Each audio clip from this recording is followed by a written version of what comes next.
Assalamualaikum warahmatullahi wabarakatuh. Salam sejahtera untuk kita semua. Salam hormat kepada Dewan Penguji atau Asesor Sertifikasi Dosen. Perkenalkan, saya DYS Abdi Isohyudi Yasril, SKM MKM, di mana pada hari ini saya akan menyampaikan rencana pembelajaran semester dari mata kuliah Metodologi Penelitian. Untuk universitas asal saya berasal dari Universitas Fordekok Bukit Tinggi, dan prodi yang saya bidang ilmu yang saya ampu adalah prodi Ilmu Kesehatan Masyarakat. Untuk rencana pembelajaran semester, sebelumnya kami sampaikan dulu bahwasanya kami mengampu mata kuliah Metodologi Penelitian, Biostatistik, Deskriptif dan Inferensial, serta Manajemen dan Analisa Data. Untuk RPS yang akan kami sampaikan adalah RPS dari mata kuliah Metodologi Penelitian. Untuk deskripsi singkat dari mata kuliah, yaitu pada pembahasan metodologi penelitian ini, kita akan membahas konsep dari gambaran umum penelitian, masalah penelitian, kemudian konsep desain penelitian, kemudian jenis atau konsep dari kerangka penelitian, dan kerangka teori atau kerangka konsep, serta membahas variabel dan DO serta hipotesa, kemudian membahas perbedaan dari desain cross-sectional, case control, dan cohort study, kemudian membahas tentang sumber data penelitian. Kemudian untuk capaian pembelajaran mata kuliah atau CPMK yang akan kami sampaikan adalah yang pertama, mahasiswa mampu memahami konsep dari gambaran umum penelitian, kemudian mahasiswa mampu memahami konsep masalah penelitian, kemudian mahasiswa mampu memahami konsep desain penelitian, kemudian mahasiswa mampu memahami kerangka penelitian, kemudian mampu membedakan antara kerangka teori dan kerangka konsep. Kemudian mahasiswa mampu menjelaskan variabel penelitian serta definisi operasional. Kemudian mahasiswa mampu memahami dan menjelaskan perbedaan dari desain penelitian, baik itu cross-sectional, case control, maupun cohort study. Dan pertemuan yang ketujuh, mahasiswa mampu memahami dan menjelaskan sumber data dan teknik pengumpulan data. Untuk bahan kajian yang akan saya sampaikan di pertemuan 1-7, yang pertama, untuk bahan kajian dari pertemuan 1 yaitu memahami definisi dari penelitian, syarat atau tipe penelitian, serta tujuan dari penelitian. Kemudian pada bahan kajian yang kedua, yaitu tentang konsep pengertian masalah penelitian, kemudian syarat dari masalah penelitian itu sendiri. Kemudian bahan kajian dari pertemuan yang ketiga, itu kita akan membahas tentang konsep dari desain penelitian, baik itu cross-sectional, case control, maupun cohort study. Untuk bahan kajian dari pertemuan keempat, kita akan membahas tentang pengertian dari kerangka teori, kerangka konsep, kemudian bagaimana membedakan kerangka konsep dengan kerangka penelitian atau kerangka teori, serta akan membahas sedikit tentang hipotesa penelitian. Untuk metode mengajar atau metode pembelajaran, kami akan melakukan metode CTL untuk pada pertemuan pertama, yaitu Contextual Teaching and Learning, dan diskusi serta tatap muka. Di mana dengan konsep CTL ini kita berikan mahasiswa berpendapat, kita biarkan mahasiswa untuk berpendapat sehingga mereka bisa membandingkan dengan teori-teori yang ada. Jadi kita berikan kebebasan mahasiswa dalam memberikan sebuah pendapat. Kemudian untuk pertemuan kedua dan selanjutnya, kita akan menggunakan metode pembelajaran juga direct learning atau diskusi dan tatap muka, serta ditambah dengan SCL atau collaborative learning, di mana kita akan memberikan sebuah studi kasus atau latihan sehingga mahasiswa mampu memecahkan suatu masalah itu sehingga dapat berdiskusi antar mereka sehingga bisa mendapatkan sebuah kesimpulan. Itu untuk metode pembelajaran. Kemudian untuk dalam proses sebuah pengajaran atau PBM, kita memberikan kesempatan sesi tanya jawab kepada mahasiswa. Kemudian berikutnya indikator penilaian. Indikator penilaian yang kami berikan adalah ada 3 jenis, yaitu dari disiplin seperti absen dan attitude, kemudian ada ujian tulis, itu dari ujian mid semester dan ujian akhir semester, kemudian ada tugas atau latihan. Oke.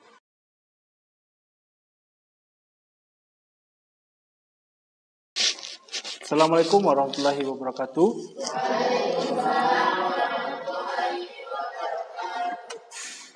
Baik, untuk hari ini kita pertemuan pertama ya di mata kuliah metodologi penelitian, di mana nanti kita akan membahas sebelum MIT itu dengan Bapak sampai 7 pertemuan, kemudian nanti dilanjutkan sama Ibu tim dosen yaitu Ibu Nela Sulung, itu dari pertemuan 8 hingga ke 14. Untuk pertemuan awal ini tentu kita ada kontrak sedikit ya, apa saja nanti yang akan dinilai, kemudian apa yang harus Anda capai itu.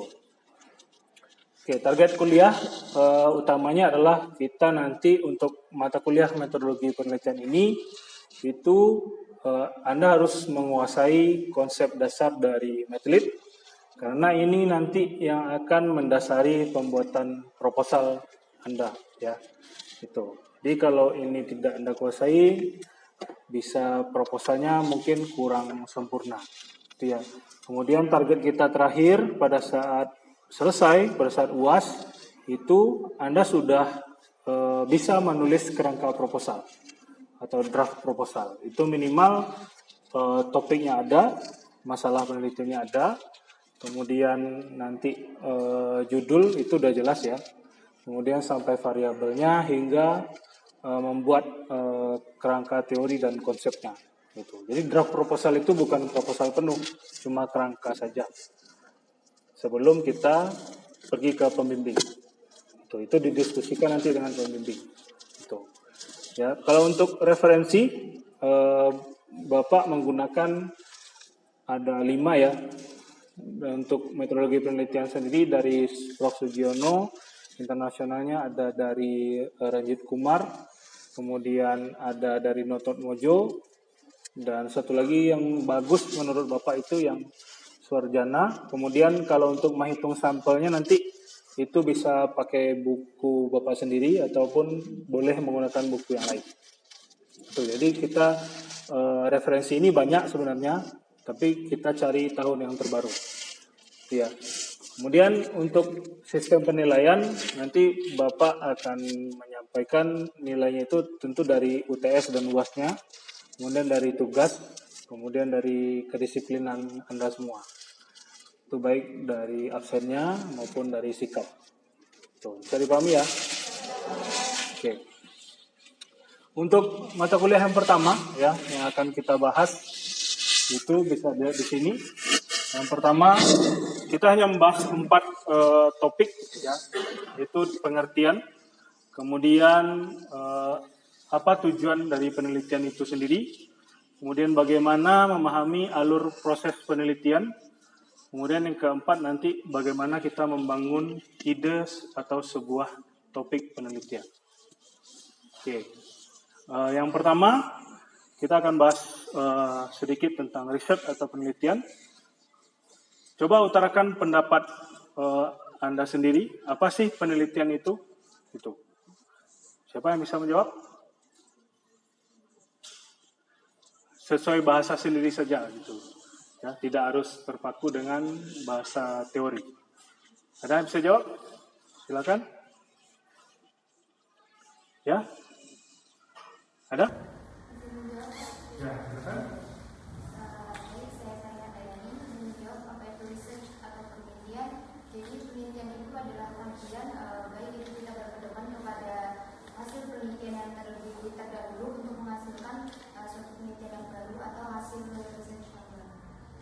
Terima kasih penyampaiannya, itu bagus ya. Bahwasanya penelitian itu untuk mencari keterbaruan ya, itu salah satunya. Yang intinya penelitian ini adalah kita bagaimana caranya nanti mengumpulkan sebuah data ya. Di balik dari keterbaruan tadi tentu kita harus butuh data dulu Ya, setelah data kita dapatkan, tentu kita harus mengumpulkannya, ya, mengumpulkan data itu, kemudian kita olah. Nah, habis diolah kita analisa. Nah, itu yang kita gunakan di mata kuliah manajemen data, itu ya, menganalisa data dan mengolah data. Kemudian nanti baru kita lakukan interpretasi data, ya, atau kita buatkan nanti hasil penelitiannya sehingga menjadi sebuah informasi.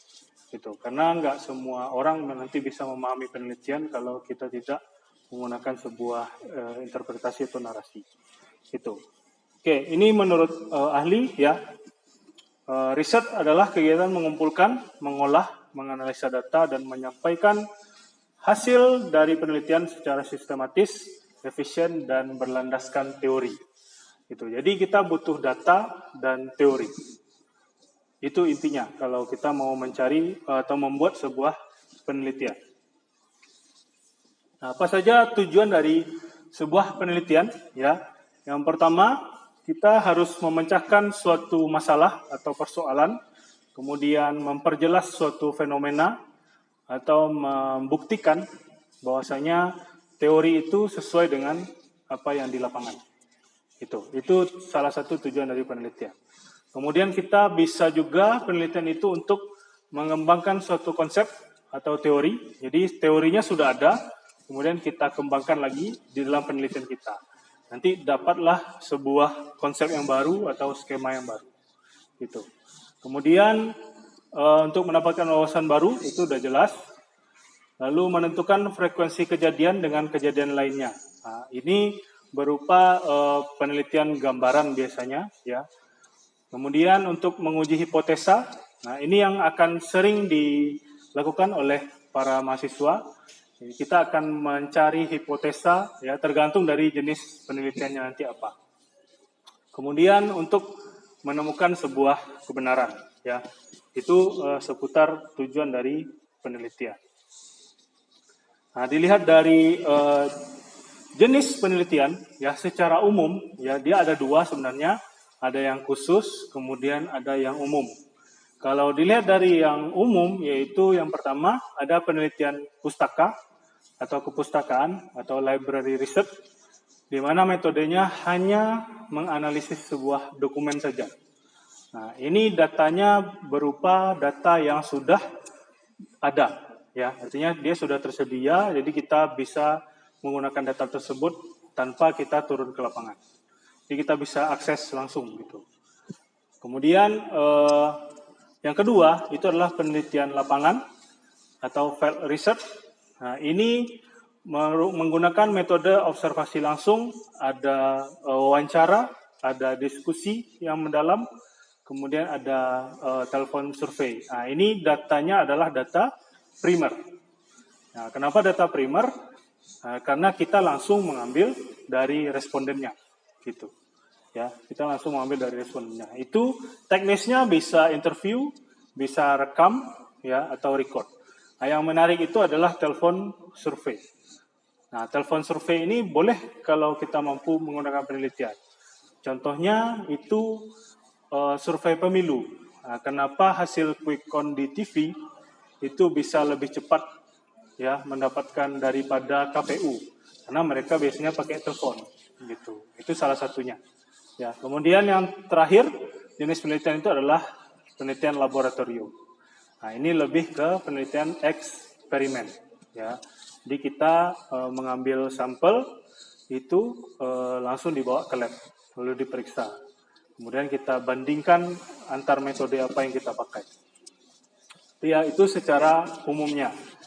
Nah, tapi secara khusus, ya, tipe dasar penelitian itu ada 4, ada deskriptif dan analitik, ada aplikasi atau terapan dan fundamental, ada kuantitatif dan kualitatif, dan ada konsep dan empiris. Ya, kita akan lihat satu persatu. Yang pertama dari deskriptif dan analitik. Ya, ini tipe penelitian yang biasa digunakan oleh mahasiswa D3 atau vokasi, ya, karena penelitiannya adalah berupa deskriptif, itu hanya menggambarkan suatu fenomena. Jadi dia turun ke lapangan hanya melihat distribusi frekuensi saja. Itu. Jadi mungkin dari berapa sih jumlah penduduk laki-laki, berapa jumlah penduduk perempuan, berapa yang sakit, berapa yang sehat gitu. Hanya sekedar melihat jumlahnya saja, distribusi saja. Kemudian kalau analitik itu penelitian yang sudah melakukan hipotesa. Nah, itu yang digunakan oleh mahasiswa sarjana. Ya, jadi selain dia nanti menggambarkan distribusi frekuensi, dia juga akan menghubungkan suatu variabel dari independen ke dependennya, gitu. Nah, itu namanya hipotesa. Jadi kita mau melihat ada enggak hubungan antar variabel ini, gitu. Ya, itu yang akan dibahas kalau kita membahas penelitian analitik. Oke, tipe penelitian selanjutnya ada yang berupa aplikasi atau terapan. Kemudian ada juga fundamental. Nah, kalau fundamental ini itu lebih ke penelitian dasar. Nah, ini tingkatannya lumayan lebih tinggi ya, karena butuh teori atau mencari temuan baru atau menciptakan sesuatu inovasi. Nah, lalu nanti dihakikan atau dipatenkan. Gitu. Ini biasanya untuk penelitian magister ataupun S3. Gitu. Nah, kemudian yang ketiga, itu ada jenis penelitian kuantitatif dan kualitatif. Nah, ini yang sering digunakan oleh para mahasiswa. Ya, apakah dia kuantitatif dan kualitatif? Nah, itu dari perbedaannya sudah jelas ya. Kuantitatif itu adalah ada ukurannya. Ya, kalau penelitian kuantitatif itu ada ukurannya.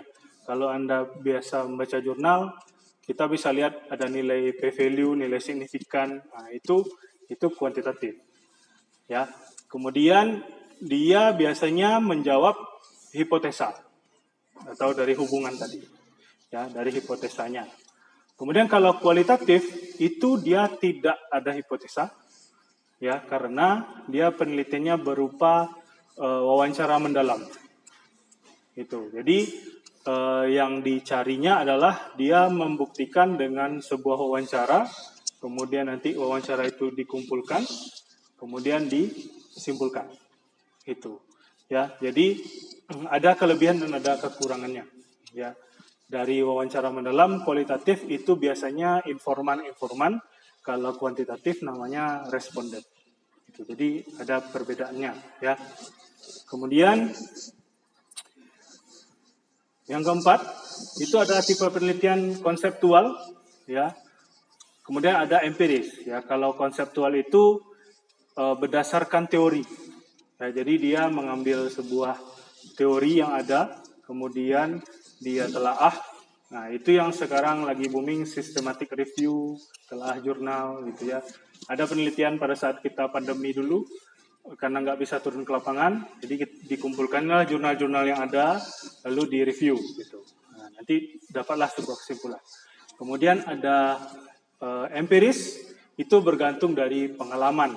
Nah, ini biasanya orang-orang yang penelitiannya lama, 6 bulan atau 1 tahun.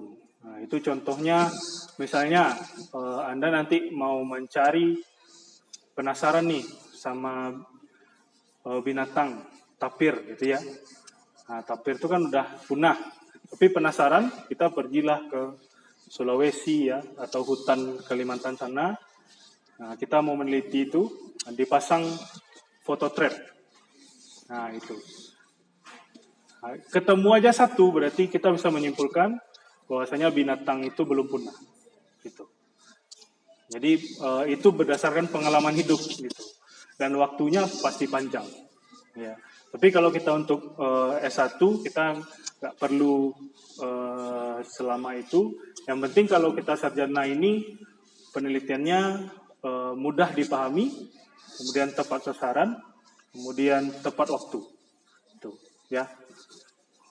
Oke, dari tipe penelitian ini ada yang ditanyakan? Silakan.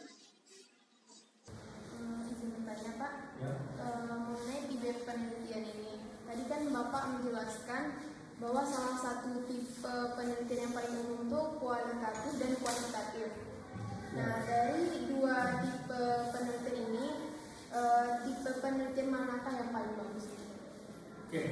Baik, Bapak langsung jawab saja ya. Kalau untuk kuantitatif dan kualitatif itu sebenarnya tidak ada tidak bisa kita tentukan mana yang lebih bagus, tergantung selera kita.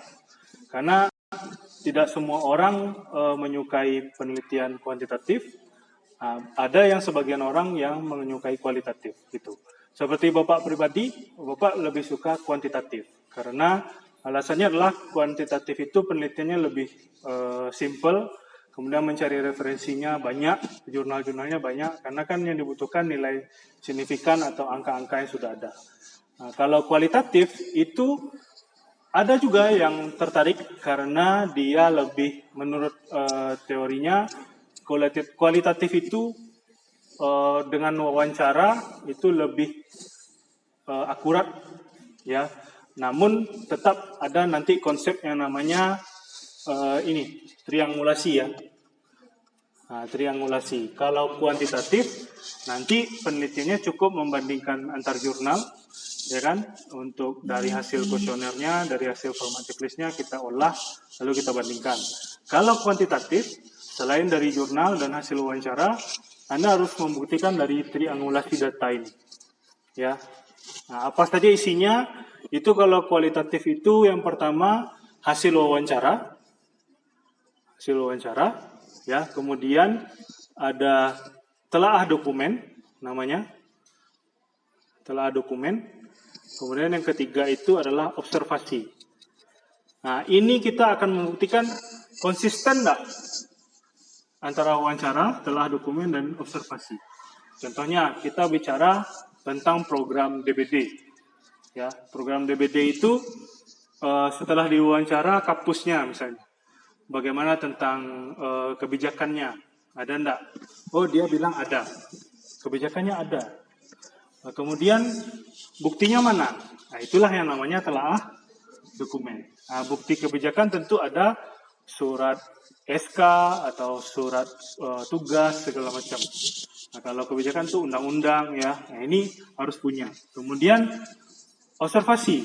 Nah, jangan sekedar ditanya saja, kita harus lihat langsung mana sih undang-undangnya gitu. Nah, baru kita bisa menyimpulkan. Itu. Yang tergantung apa sih? Tergantung selera kita. Kalau kuantitatif, lamanya nanti pada saat mengentry data, ya, dan pembahasannya lumayan kalau jurnalnya banyak itu cepat. Tapi kalau kualitatif, yang ini sebentar ini. Yang lama itu pada saat mengentrykan hasil wawancara. Karena huruf per hurufnya harus dibuat. Nggak boleh tinggal titik koma itu nggak boleh tinggal. Gitu. Oke, jadi mana yang lebih baik itu tergantung dari pribadi masing-masing. Ya. Oke. Dari sini ya slide berikutnya kita lihat bahwasanya penelitian kesehatan itu tidak jauh dari segitiga ini atau triangle ini. Yang pertama ada biomedik, ya, yang kedua itu adalah penelitian perilaku, ya, yang ketiga adalah pelayanan kesehatan. Nah, Kesmas masuk yang mana? Kalau dilihat dari sini, dari perilaku, ya, dari perilaku. Kalau biomedik jelas dokter, pelayanan kesehatan perawat, fisioterapi, karena melayani kan. Kalau kita lebih ke perilaku, gitu. Oke.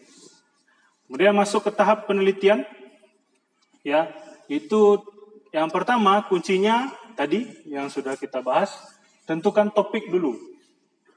Nah itu, kita mau Kesling, Promkes kah, K3, AKK atau EPID gitu. Nah, tentukan topiknya dulu apa. Baru kita buat masalah atau cari masalah. Ya, cari masalah, bukan cari masalah yang negatif ya. Nah, tapi cari masalah. Bagaimana nanti mencari masalah itu kalau sebenarnya ulasannya minggu depan di pertemuan kedua. Tapi yang secara umum data intinya. Carilah data, cari persentasenya capaian target. Nah, baru kita bisa mendapatkan itu. Kumpulkan jurnal-jurnal yang ada. Baru kita bisa membuat sebuah masalah penelitian. Intinya data. Kalau masalah itu data. Jadi kalau ketemu dosen pembimbing, jangan judul yang ditampilkan. Kamu mau meneliti apa? Kita kadang hubungan antara pengetahuan dengan kejadian DBD, Bu. Itu judul namanya. Nah, masalah itu satu aja, DBD, Bu. Nah, oke, DBD. Mana datanya? Pasti itu diminta sama pembimbing. Gitu. Jadi harus kumpulkan data dulu. Gitu. Jadi kalau datanya lengkap, biasanya aman aja itu. Tapi kalau datanya tidak lengkap, paling disuruh cari lagi. Itu dia. Oke, kemudian yang ketiga, kita bangunlah kerangka pikir. Ya, jika topiknya sudah ada, masalah yang sudah dapat, bangunlah kerangka pikir. Ya, bangun kerangka pikirnya atau hipotesanya. Itu biasanya kalau masalah sudah ada, biasanya variabel sudah terbentuk tuh. Nah, tapi itu diskusi ya sama pembimbing, bukan kita bikin sendiri gitu. Kemudian kita susun metodologinya apa saja, desainnya apa itu nanti. Nah, jadi dari 1 sampai 4 itu proposal. Ya, dari 1 sampai 4. Ya, kemudian dari 5 sampai 7 itulah skripsi gitu. Ya, dari 5 sampai 7 itu sudah hasil itu. Dari pengumpulan data, analisa data, hasil, dan sampai nanti bikin abstrak. Sampai ke situ. Ya. Oke, ini diagramnya ya. Dari tahap tadi, kita sederhanakan lagi dalam bentuk diagram. Nah, bisa dilihat di sini, dari kita harus cari masalah dulu, masalah penelitian, kemudian tujuannya apa, bikin teorinya atau tujuan pustaka, bikin metodologi. Nah, ini 4 ini proposal. Ya, ini proposal. Kemudian setelah proposal kita ada uji etik nanti. Ya, kalau sekarang kita tidak boleh langsung turun ke lapangan, jadi harus ada etik dulu. Setelah etiknya lolos, baru boleh bikin surat izin, baru boleh turun ke lapangan. Tuh, kalau etiknya belum lolos, berarti ada perbaikan lagi. Nah, itu dia. Kemudian kita kumpulkan data, analisa data, sampai kita interpretasi buat pembahasan sampai ke kesimpulan. Itulah komponen hasil. Nah, itu skripsi nanti. Ya, itulah skripsinya. Ya, jadi penelitian bikin skripsi itu ada beberapa tahap. Ujian referensi kalau kita di kampus ini. Setelah ujian referensi, kita ujian proposal.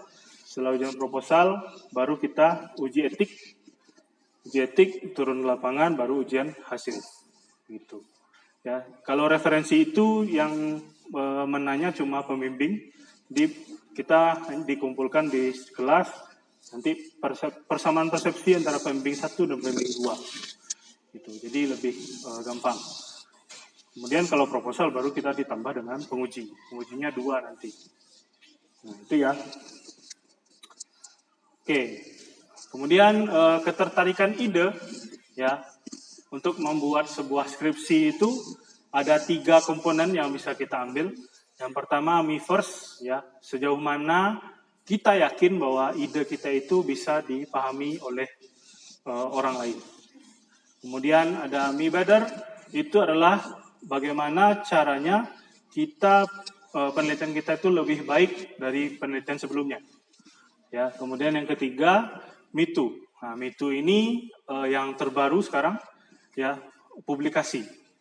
Kalau dulu mahasiswa cukup berhenti di skripsi yang cetak bagus lalu dikasih ke pustaka, sekarang enggak. Selain skripsi yang bagus, Anda juga harus membuat sebuah manuskrip dan nanti diterbitkan atau dipublish menjadi sebuah jurnal. Itu. Ya, itu syarat yudisium. Ya, kalau bisa ya. Priska. Oke, Citra. Anjeli. Oke. Nofri, terima kasih.